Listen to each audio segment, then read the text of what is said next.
இங்க நம்ம ஹீரோனுக்கு தலையில அடிபட்டதால கோமாக்கு போயிடுறாங்க. இப்ப அவங்க பொழைக்கிறது ரொம்ப கஷ்டம்னு சொல்லிடுறாங்க.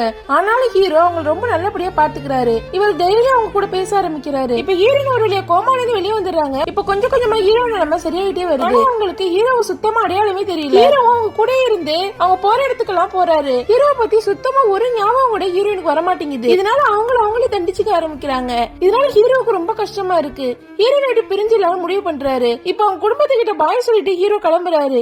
இப்ப கொஞ்ச தூரம் போனதுமே அவங்க ஞாபகம் மறுபடியும் வருது. மறுபடியும் போலாமான்னு யோசிக்கிறாரு. ஆனா போறது ஹீரோயினுக்கு இன்னும் மன உளைச்சல் கொடுக்குங்கிறதுக்காக அவர் அந்த ஊரை விட்டு போயிடுறாரு. இப்ப 8 வருஷம் கழிச்சு காட்டுறாங்க ஹீரோ ஒரு இடத்துல ஹீரோ அதே மெக்கானிக் வேலையை தான் பாத்துட்டு இருப்பாரு. அதே நேரத்துல ஹீரோயின் தன்னோட வாழ்க்கையை சந்தோஷமா தான் வாழ்ந்துட்டு இருப்பாங்க. முன்ன விட உடம்பு இன்னும் பெட்டராவே அவங்களுக்கு ஆயிடுது. இப்போ ஒரு நாள் ஹீரோயின் அவங்களோட பழைய போனை பாக்குறாங்க. அந்த போனை ஓபன் பண்ண பாக்குறாங்க. அந்த பாஸ்வேர்டு அவங்களுக்கு சுத்தமா ஞாபகம் இல்ல. இப்போ அவங்களுக்கு கொஞ்சம் கொஞ்சமா ஹீரோ பத்தின சில ஞாபகம் வர ஆரம்பிக்குது. இப்போ ஒரு ஹோட்டல் முன்னாடி போய் நிக்கிறாங்க. அந்த ஹோட்டலை பார்த்ததுமே அவங்களுக்கு இதுக்கு முன்னாடி வந்த மாதிரியே தோண ஆரம்பிக்குது. ஆக்சுவலா அந்த ஹோட்டல் தான் ஹீரோக்கும் ஹீரோயினுக்கும் என்கேஜ்மெண்ட் ஆயிருக்கும். இப்போ அந்த ஹோட்டலோட மேனேஜர் ஹீரோயினை பார்த்ததுமே வந்துட்டீங்களா நீங்க சந்தோஷமா ஹோட்டலுக்குள்ள கூட்டு போறாங்க. அப்பதான் ஹீரோயினுக்கு ஒரு விஷயத்த சொல்றாங்க. உங்க ஃபியான்சி வருஷம் வருவாரு.